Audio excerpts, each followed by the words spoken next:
ഇന്നലെ രാത്രി വീട്ടിൽ കറണ്ട് ഉണ്ടായിരുന്നു. രാവിലെ ഇപ്പം മഴ പെയ്താലും കറണ്ട് പോവും, മഴ പെയ്തില്ലേലും കറണ്ട് പോവും. അല്ലെങ്കിൽ ഇവന്മാർക്കൊന്നും വോട്ട് ചെയ്തിട്ട് ഒരു കാര്യമില്ല. നീ വോട്ട് ചെയ്തിട്ടില്ലല്ലേ? ഇല്ല, പക്ഷെ പറയാലോ. എടത് നമ്മളെ കയ്യിലല്ലല്ലോ, ഇപ്പൊ പ്രകൃതി തീരുമാനിക്കുന്നല്ലേ. എടാ പിന്നെ ഈ ഭരണത്തിലുള്ളവർ മാത്രം പറഞ്ഞിട്ട് കാര്യമില്ല. റൂളിംഗ് പാർട്ടിയുടെ ആളാണല്ലേ? ഞാനൊരു പാർട്ടിയുടെ ആളല്ല, ഒരു ജനറൽ നോളേജ് പറഞ്ഞാണ്. ഇത് നേരത്തെ ആണല്ലോ. അല്ലടാ, വന്ദേ ഭാരത് അത്രയും കപ്പാസിറ്റി ഒക്കെ ആയ ഒരാഗ്രഹത്തിന് പുറത്തല്ലടാ. ഇതൊക്കെയാണ് ആഗ്രഹം. അല്ല, ഒന്നുമില്ലേ?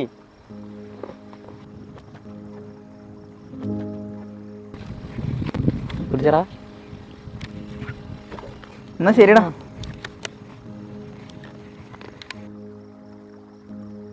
നാളെ കുറച്ചധികം പാല് വെക്കട്ടോ. അതൊന്ന് അമ്മയോടൊന്ന് പറഞ്ഞേക്ക്. ശരി. ഇഞ്ചി മിഠായിയ ഇവനല്ല മുട്ട പപ്സോ ചിക്കൻ റോളോ അങ്ങനെ എന്തെങ്കിലും കൊണ്ടുവന്നു കൊടുക്കും. അടി ഇവന് പ്രാന്താട് അത്രയും ദൂരം ട്രെയിനിൽ കയറി ജോലിക്ക് പോയിട്ട് വരാൻ. പിന്നെ ഇവന് ജോലി ഇട്ടതിന് ശേഷം ലക്ഷം ചാട കൂടിയിട്ടില്ലേ? പണ്ട് +2 ഫുൾ A+ കിട്ടിയപ്പോഴും ഇവന് ഈ ചാടക തന്നെ കാണിച്ചുകൊണ്ടിരുന്നത്.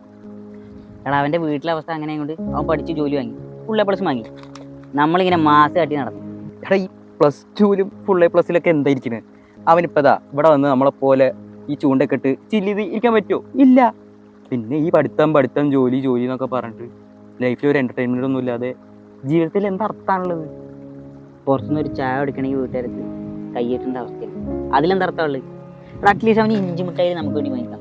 നമ്മൾ ഇന്നേ വരെ നമ്മളെ കാശ് കൊണ്ട് വേറെ ആർക്കെങ്കിലും എന്തെങ്കിലും മേടിച്ചു പോട്ടെ, അറ്റ്ലീസ്റ്റ് നമ്മൾ എന്തെങ്കിലും വാങ്ങി കഴിച്ചിട്ടുണ്ടാ? എടാ എല്ലാവരും പറയും പഠിച്ചിട്ടല്ല കാര്യം, സ്കില്ലിലാണെന്ന്.